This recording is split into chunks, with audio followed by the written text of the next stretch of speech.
भारत पाकिस्तान के दरमियान चले 4 दिन के संघर्ष के दौरान अंतर्राष्ट्रीय सीमा पर सुरक्षा बल के जवानों ने पाकिस्तान के 7 चौकियों को गोलीबारी करके तबाह कर दिया। इतना ही नहीं, इन 7 चौकियों पर फायरिंग कर 3 पाकिस्तानी सैनिक और 18 से 20 आतंकियों को भी मार गिराया था। पाकिस्तान इन चौकियों पर अपने आतंकियों को पनाह देता था।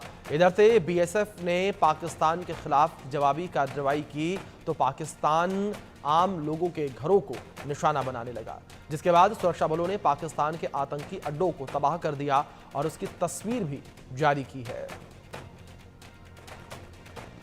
ये तस्वीरें स्क्रीन पर आपके चल रही हैं, देख सकते हैं इन तस्वीरों में किस तरीके से आतंकी ठिकानों को तबाह किया गया है, बर्बाद किया गया है इन आतंकी ठिकानों को, जहां पर जो आतंकी हैं वो पनाह लेते थे और पाकिस्तानी फौज जो है वो खुद आतंकियों को पनाह देती थी। और ऐसे में बड़ी कार्रवाई ये भारत के द्वारा की गई है और जो पाकिस्तानी चौकियां हैं उन चौकियों को तबाह किया गया है। भारी गोलीबारी में ये चौकियां तबाह हुई हैं। भारत का एक्शन देखने को मिला जिससे 7 पाकिस्तानी चौकियां तबाह हो गई और करीब 18 से 20 आतंकी भी इस कार्रवाई में मारे गए हैं। ये तस्वीर आपकी स्क्रीन पर है, भारत के द्वारा की गई कार्रवाई की तस्वीरें हैं, किस तरीके से भारत ने ये पूरी कार्रवाई की है। भारत का एक बड़ा एक्शन ये देखने को मिला, भारत ने बड़ा एक्शन जो है वो किया है। ये भारत का है।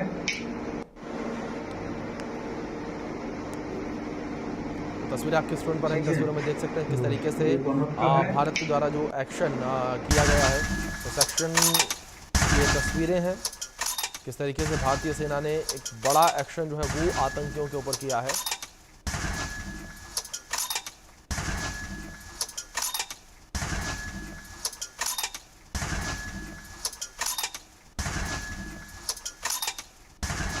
तस्वीरों में देख सकते हैं किस तरीके से बड़ा एक्शन जो है वो भारत के द्वारा किया गया है और जो पाकिस्तानी चौकियां हैं उन चौकियों को तबाह किया गया है।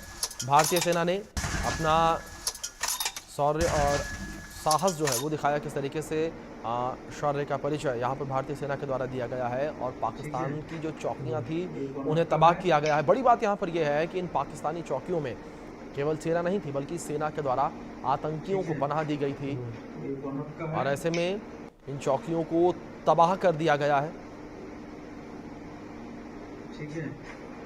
तो आतंकियों के अड्डे को सुरक्षा बलों ने उड़ाया है। इन तस्वीरों में देख सकते हैं किस तरीके से आतंकियों के जो अड्डे हैं उन्हें तबाह कर दिया सेना ने। ये तस्वीरें भारतीय सेना के साहस और पराक्रम की हैं। इन तस्वीरों में देख सकते हैं किस तरीके से भारतीय सेना का जो साहस है वो नज़र आता है, किस तरीके से भारतीय सेना ने पराक्रम दिखाया और पाकिस्तानी चौकियों को नष्ट किया। इस बीच हमारे सहयोगी अजय जांडियाल जुड़ गए हैं, उनका रुख करेंगे। अजय, जिस तरीके से ये तस्वीरें निकलकर सामने आई हैं, ये तस्वीरें गवाही दे रही हैं भारतीय सेना के शौर्य की, उनके ताकत की। किस तरीके से भारतीय सेना ने पाकिस्तान की 7 चौकियां नष्ट की और करीब 18 से 20 आतंकियों को खत्म किया।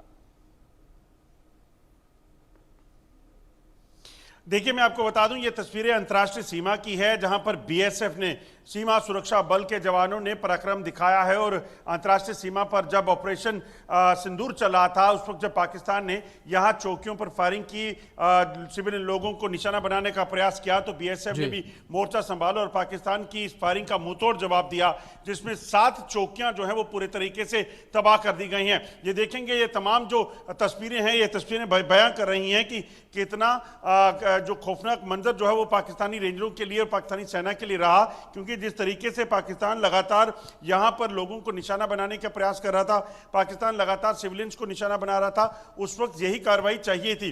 और एक एक कर अंतर्राष्ट्रीय सीमा का सांबा सेक्टर का इलाका, कठुआ सेक्टर का इलाका, आरसपुरा सेक्टर का इलाका और मकवाल इलाका जो पड़ता है, वहां पर पाकिस्तानी सेना और रेंजर्स की ये चौकियां जो हैं इन्हें तबाह कर दिया गया और पूरे तरीके से जलकर ये खाक हो गई हैं। दरअसल इन्हीं जो ऑब्जर्वेशन टावर्स हैं, इन्हीं जो पोस्टें हैं, यहीं से पाकिस्तान जो है वो सिविलियन इलाकों में मासूम लोगों पर फायरिंग कर उनको नुकसान पहुंचाने की, उनकी हत्या करने का प्रयास कर रहा था और उसी का जवाबी कार्रवाई में बीएसएफ ने ये कार्रवाई की है। बिल्कुल अजय, जाहिर तौर पर बड़ी कार्रवाई बीएसएफ के द्वारा यहाँ पर की गई, लेकिन अजय यहाँ पर गौर करने वाली बात ये भी है, जिस तरीके से इस पूरी कार्रवाई को अंजाम दिया गया है, पाकिस्तानी सेना की चौकियों को तबाह किया गया। बड़ी बात ये कि इन चौकियों पर केवल पाकिस्तानी सेना नहीं बल्कि पाकिस्तानी आतंकी भी पनाह लेते थे।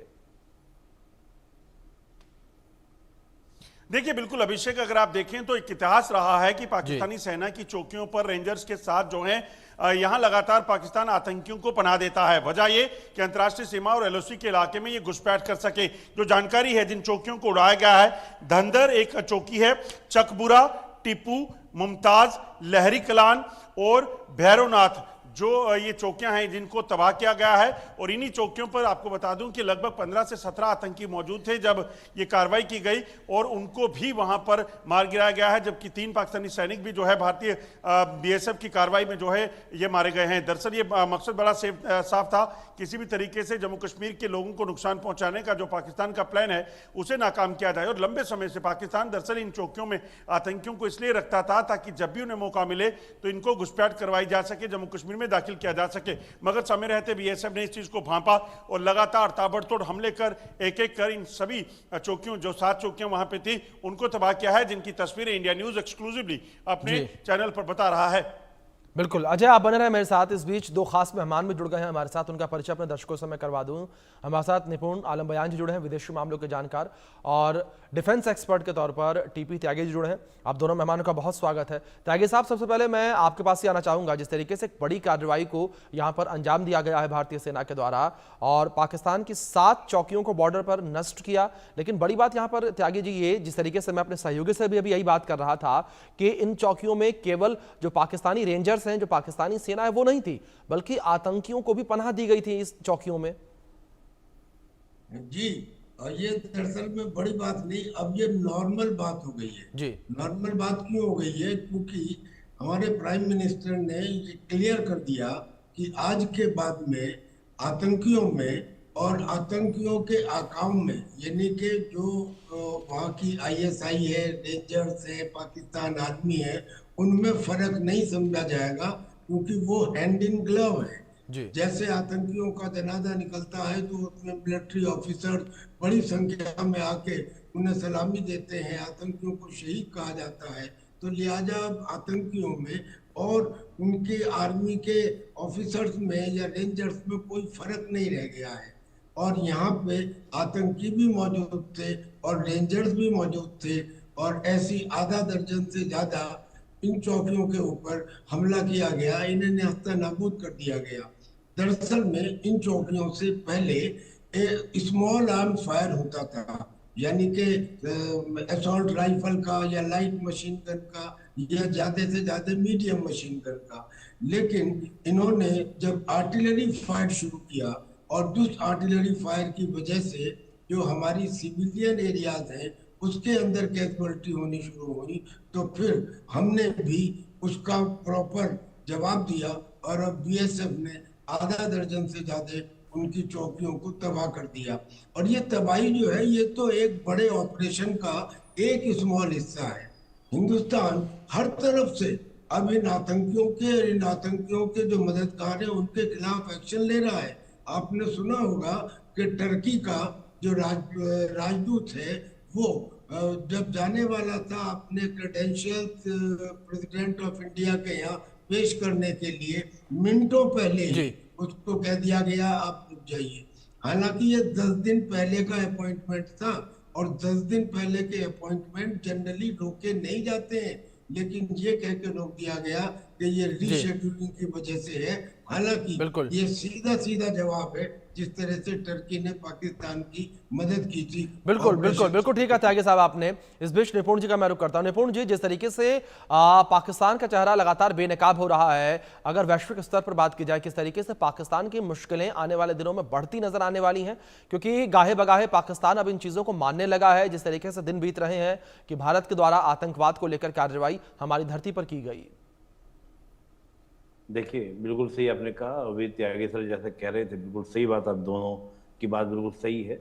अब भारत ने बहुत बड़े एक्शन लेने शुरू किए हैं पाकिस्तान के अगेंस्ट। जी, हमें लग तो रहा है कि सीज फायर टाइप का कुछ हो गया, वो नहीं हो रहा है, लेकिन भारत ने एक्चुअल में रोका नहीं है। क्योंकि बात यह है, पीएम मोदी ने जो कहा था कि स्टेट स्पॉन्सर टेररिज्म, और जिस प्रकार की तस्वीरें हमारे सामने आई, तो ये दुनिया के सामने जाके हम बोलेंगे। तो आपने देखा होगा कि चाहे हम लोग वैदेशिक नीति के स्तर पर देखें, हम चाहे डेमोक्रेटिक रूप से देखें कि हमने अपने जैसे शशि थरूर जी हो, ओवैसी जी हो, इन सबको दुनिया में जाके बताना शुरू कर दिया कि हमने ऑपरेशन सिंदूर क्यों किया था। हमारी लड़ाई पाकिस्तान से नहीं, हमारी लड़ाई पाकिस्तान की जनता से नहीं, बल्कि टेररिज्म से, टेररिज्म को सपोर्ट करने वाली सरकार से है। ये बात हमने शुरू की। दूसरा हमने देखा कि परसों यानी कि बृहस्पतिवार के दिन पहली बार हमारे विदेश मंत्री ने अफगानिस्तान के विदेश मंत्री से बात की, और हमने एक अच्छा खासा अमाउंट सेशन किया है अफगानिस्तान के लिए, 2 रिवर के लिए, एक काबुल रिवर, एक कामून रिवर। इन दोनों रिवर के लिए कि आप डैम बनाइए, और जैसे वो डैम बनेगा, डैम बनते ही जो पाकिस्तान में पानी आता है खैबर पख्तूनख्वा और बलूचिस्तान में, वो पानी बंद हो जाएगा। इधर हम इंडस वाटर का पानी आपका बंद कर रहे हैं। देखिए एक्चुअली क्या कि भारत सरकार की 2 पॉलिसी मुझे लग रही है जो स्पष्ट रूप से इन सारे मैसेज से लग रही है। पहला, बाल्कनाइजेशन ऑफ द पाकिस्तान, कि पाकिस्तान को वैसे ही बांट दो जैसे यूगोस्लाविया को उनकी एथनिसिटी और आपका लैंग्वेज के बेस पर रिसोर्सेज की कमी के कारण बांटा गया। और साथ ही डीन्यूक्लियराइजेशन, कि पाकिस्तान एक रेस्पॉन्सिबल कंट्री नहीं है, टेररिज्म और गवर्नमेंट में कोई अंतर बिल्कुल नहीं बिल्कुल है। ठीक है सर आपने कि पाकिस्तान में टेररिज्म और जो गवर्नमेंट है उसमें कोई भी फर्क नहीं है। आप दोनों से मैं रिक्वेस्ट करूंगा, और अजय मैं आपसे भी रिक्वेस्ट करूंगा कि आप बने रहें हमारे साथ। इस बीच एक बड़ी खबर सामने आ रही है, उसका रुख कर लेते हैं।